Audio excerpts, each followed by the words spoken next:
आज है 17 मार्च। चलो आज की करंट अफेयर पर बात कर लेते हैं। सबसे पहला प्रश्न जो है वो है डेरियन गैप के संबंध में निम्नलिखित कथनों में से कौन सा या कौन से सही है। पहला ये है कि यह दक्षिण अमेरिका को मध्य अमेरिका से जोड़ने वाला एकमात्र भू आधारित मार्ग है। दूसरा ऑप्शन यह है कि यह उत्तरी कोलंबिया और दक्षिणी पनामा में घने जंगलों का एक विस्तार है। अब ऑप्शन देख के बताना है कि केवल एक सही है, केवल दो सही है, एक और दो दोनों सही है या एक भी सही नहीं है। तो चलो एक बार इसके बारे में ना देख लेते हैं अपन। जैसे ये देखिए, ये है नॉर्थ अमेरिका, ये पूरा नॉर्थ अमेरिका है, ये साउथ अमेरिका है, और ये वाला रीजन है ना, ये रीजन, ये पनामा का रीजन है और ये कोलंबिया का रीजन है। तो इन दोनों के बीच का जो ये क्षेत्र है ना, ये क्षेत्र, ये डेनियल गैप, इस क्षेत्र की बात चल रही है। यहाँ पर देख लीजिए थोड़ा सा, ये पनामा है जो कि ये बहुत पतला सा है, और ये वाला रीजन ये कोलंबिया का रीजन है, ये वाला और ये पनामा है। तो पनामा और कोलंबिया के बीच का ये जो रीजन है ना, इसकी बात चल रही है। अब सोचना समझना होगा कि नॉर्थ अमेरिका से साउथ अमेरिका को जोड़ने के लिए भूमि मार्ग से अगर जाना हो तो सिवाय इस रीजन के कोई दूसरा मार्ग नहीं है। अब ये चर्चा में क्यों आया है? चर्चा में ये इसलिए आया है क्योंकि नॉर्थ अमेरिका में यानी यूनाइटेड स्टेट ऑफ अमेरिका में इन दिनों प्रवासन बहुत तेजी से जा रहा है। यानी यहां से ना लोग इधर की साइड जा रहे हैं, तो ये समुद्र के रास्ते तो जा नहीं पाएंगे, बहुत लंबा रूट होता है, ये इस रास्ते जाते हैं। और इस रास्ते जाते हैं तो ये वाला जो रीजन है ना, ये डेरियन गैप, इसमें क्या होता है कि इनकी लूट, डकैती, गैंग रेप, ये सब वारदातें होती हैं। जैसे कि किसी तस्कर या मार्गदर्शक की मदद के बिना भूमि के इस हिस्से को पार करना असंभव है। इस क्षेत्र में जबरन वसूली, अपहरण की घटनाएं सामान्य हैं। इसे पार करते समय हर 3 घंटे में एक व्यक्ति का यौन उत्पीड़न हो जाता है और लोगों को इसे पार करने के लिए 4 से 10 दिनों तक पहाड़ों पर ऊपर नीचे, तेज बहती नदियों और कीचड़ के माध्यम से चलना पड़ता है। ये बात समझ में आई? अब अपना ये प्रश्न हल करके देखिए कि यह दक्षिण अमेरिका को मध्य अमेरिका से जोड़ने वाला एकमात्र भू आधारित मार्ग है। हाँ भाई, सही बात है। और उत्तरी कोलंबिया और दक्षिणी पनामा में घने जंगलों का विस्तार है, बिल्कुल सही है। तो इसका उत्तर क्या होगा? इसका उत्तर होगा सी। ठीक है, ठीक है, इसका अच्छे से पढ़ लेना। वर्ष 1995 में डेनियल गैप की आबादी 8000 थी और यहाँ एम्बेराबुनान और गुना यहाँ की प्रमुख जनजातियां हैं। अब आ जाते हैं अगले प्रश्न की ओर। अगला प्रश्न यह है कि हाल ही में क्रिकेटर रचित रविंद्र सर हैदली पदक प्राप्त करने वाले सबसे कम उम्र के खिलाड़ी बन गए हैं। वह किस देश से संबंधित हैं? ऑस्ट्रेलिया, साउथ अफ्रीका, न्यूजीलैंड या श्रीलंका? सबको पता होगा ये न्यूजीलैंड से संबंधित हैं। ऑलराउंडर रचिन रविंद्र न्यूजीलैंड के बेस्ट क्रिकेटर चुने गए हैं। उन्होंने बुधवार को सर रिचर्ड हेडली मेडल जीता है। यह मेडल एक कैलेंडर ईयर में बेहतरीन प्रदर्शन करने के लिए न्यूजीलैंड के क्रिकेटर को दिया जाता है। 24 वर्षीय रचिन ने सर रिचर्ड हेडली मेडल जीतकर इतिहास रच दिया है और सबसे कम उम्र में अवार्ड जीतने वाले खिलाड़ी बन गए। अब चलिए तो अगले प्रश्न की ओर आ जाते हैं। प्रश्न कह रहा है कि हाल ही में देश के 100 जेलों को ईट राइट कैंपस टैग प्रदान किया गया है। अब निम्नलिखित में से किसके द्वारा प्रदान किया जाता है, ये बताना है। स्वास्थ्य एवं कल्याण मंत्रालय द्वारा, फूड एंड एग्रीकल्चर ऑर्गेनाइजेशन द्वारा, FSSAI यानी कि food safety and standard authority of India के द्वारा, या इनमें से कोई नहीं। इसका सही उत्तर होगा FSSAI। समझ लीजिए, हाल ही में भारतीय खाद्य सुरक्षा एवं मानक प्राधिकरण ने यानी कि FSSAI ने देश की 100 जेलों को ईट राइट कैंपस का टैग प्रदान किया है। प्रमाणित जेलों में सबसे अधिक संख्या उत्तर प्रदेश की थी। भारतीय खाद्य सुरक्षा एवं मानक प्राधिकरण ईट राइट कैंपस पहल के द्वारा कैदियों और जेल के कर्मचारी तथा सुरक्षित और पौष्टिक भोजन की पहुंच सुनिश्चित करना चाहता है। चलिए अगले प्रश्न पर आ जाते हैं। अगला प्रश्न कह रहा है कि 16 मार्च 2024 को इंडियन ऑयल के खुदरा विक्रय केंद्रों में एथेनॉल 100 नामक ईंधन लॉन्च किया गया है। ठीक है, अब इसके संबंध में सही कथन का चयन करना है। पहला ऑप्शन, यह पेट्रोल का एक स्वच्छ एवं हरित विकल्प है, बिल्कुल सही ऑप्शन है, ये बिल्कुल सही है। दूसरा, यह कच्चे तेल के आयात पर निर्भरता में कमी करेगा, बिल्कुल। अगर पेट्रोल का एक स्वच्छ एवं हरित विकल्प है यानी हमारी कुछ ऊर्जा की आपूर्ति इससे होगी तो कच्चे तेल में जाहिर तौर पर कमी होगी। तीसरा ऑप्शन है कि इस ईंधन में अधिकतम 80% तक एथेनॉल का मिश्रण होता है। ये थोड़ा सा इशू है, ये यहां पर शब्द लगाया हुआ है अधिकतम 80% तक, जो कि गलत है क्योंकि इससे ज्यादा 90 से ऊपर जाता है, 92 तक जाता है, 94 तक भी जाता है। इतने परसेंट तक हम इसमें एथेनॉल मिला सकते हैं। देखिए इसका जो उत्तर है वो सी होगा, यानी कि 1 और 2 सही है, तीसरा गलत है। एथेनॉल 100 पेट्रोल का एक स्वच्छ एवं हरित विकल्प है, बिल्कुल सही है। इसमें ईंधन में इस ईंधन में 92% से 94% तक एथेनॉल का मिश्रण होता है। प्रधानमंत्री की अन्नदाताओं को ऊर्जादाता में बदलने की दृष्टि से इस ईंधन की शुरुआत की गई है। एथेनॉल के बारे में थोड़ा सा और समझ लेते हैं। चलिए, एथेनॉल 100 मिश्रण में जो शामिल होता है क्या क्या होता है? देखिए, 92 से 94% एथेनॉल होता है, 4 से 5% मोटर स्पिरिट होती है और 1.5% सॉल्वेंट हायर सैचुरेटेड एल्कोहल होता है। एथेनॉल क्या होता है ये देख लीजिए, ये एक बायोफ्यूल है। इसे मक्का, गन्ना, गेहूं आदि से तैयार किया जाता है। इसका उत्पादन किण्वन प्रक्रिया से किया जाता है। ठीक है। अगला प्रश्न ये कह रहा है कि 15 मार्च 2024 को चमेली देवी जैन पुरस्कार की घोषणा की गई है। इस पुरस्कार के संबंध में गलत कथन, जी नहीं, ये सही कथन होगा। यहां इसके संबंध में सही कथन का चयन करना है। यह पुरस्कार वैज्ञानिक क्षेत्र में उपलब्धि के लिए दिया जाता है। बिल्कुल गलत ऑप्शन है। ये किसमें दिया जाता है? पत्रकारिता के क्षेत्र में दिया जाता है। पत्रकारिता के क्षेत्र में दिया जाता है।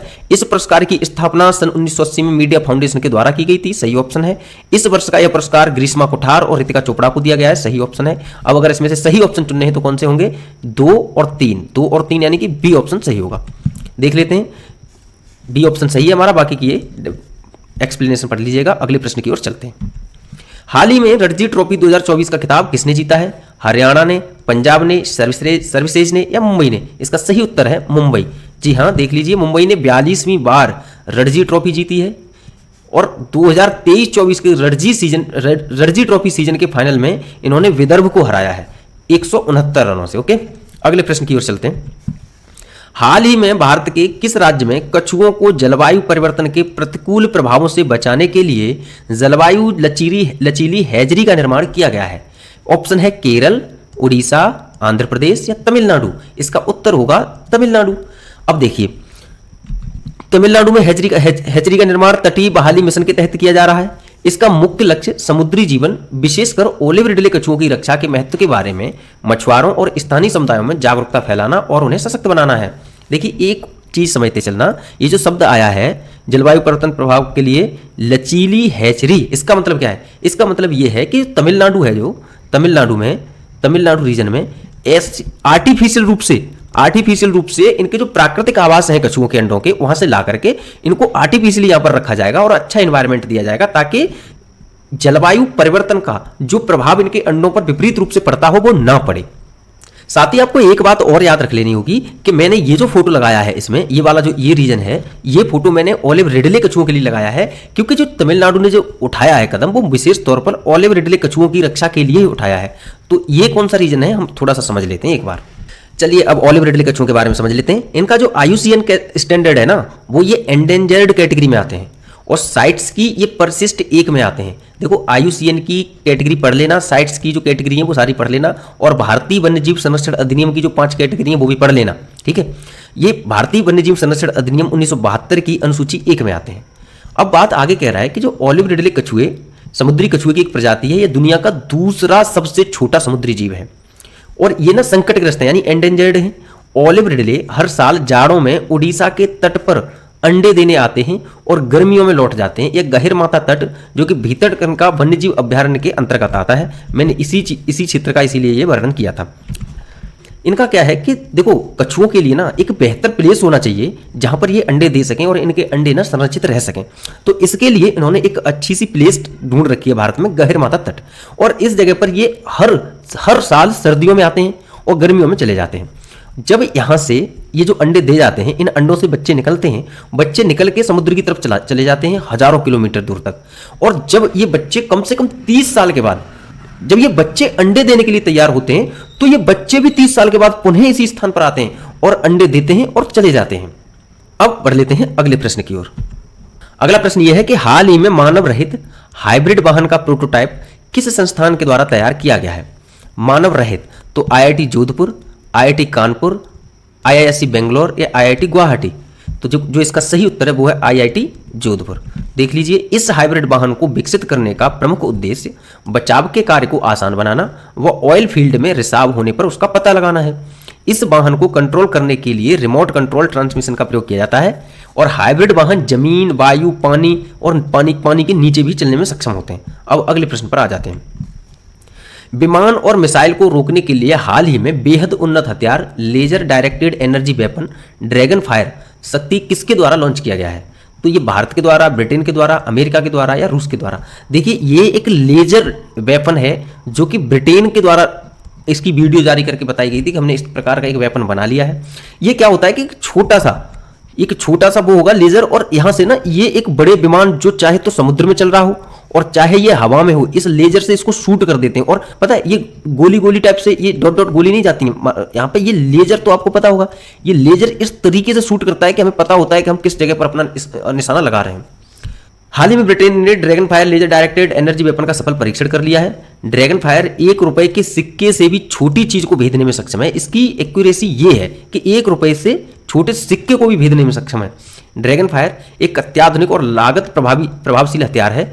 इजराइल के आयरन भीम की तुलना में ड्रैगन फायर और भी कम कीमत पर समान क्षमताएं प्रदान करता है। आगे देख लीजिए भाई, एक चीज और मैंने डाली थी कि भाई इंडिया का जो है इसी प्रकार का हथियार वो दुर्गा 2 है। देखिए इस टाइप का लेजर वाला हथियार है। भारत का अभी ये निर्मित नहीं हुआ है, इसके निर्माण पर कार्य चल रहा है। मैंने हल्का सा डाल दिया, इस दुर्गा 2 का एग्जाम्पल याद रखना भारत के संदर्भ में। अगले प्रश्न पर आ जाते हैं कि हाल ही में नुक्टिस ज्वालामुखी को खोजा गया है। ये किस ग्रह में उपस्थित है? मंगल पर है, बुध पर है, बृहस्पति पर है या शुक्र पर है? इसका सही उत्तर है मंगल पर। इसकी मंगल पर खोज की गई है। इस ज्वालामुखी की अनुमानित ऊंचाई 9022 मीटर से अधिक है। यह ज्वालामुखी मंगल ग्रह पर बहुत लंबे समय से सक्रिय है। इस ज्वालामुखी के नीचे बर्फ के ग्लेशियर जमी होने की संभावना बताई गई है। इस ज्वालामुखी को वर्ष 1971 में मंगल ग्रह के चारों ओर परिक्रमा करने वाले कई अंतरिक्ष यानों के द्वारा देखा गया था। ये मंगल ग्रह है, इसके यहाँ पर ये खोज की गई है। ये इस टाइप का ज्वालामुखी है। चलिए आगे बढ़ते हैं अगले प्रश्न की ओर।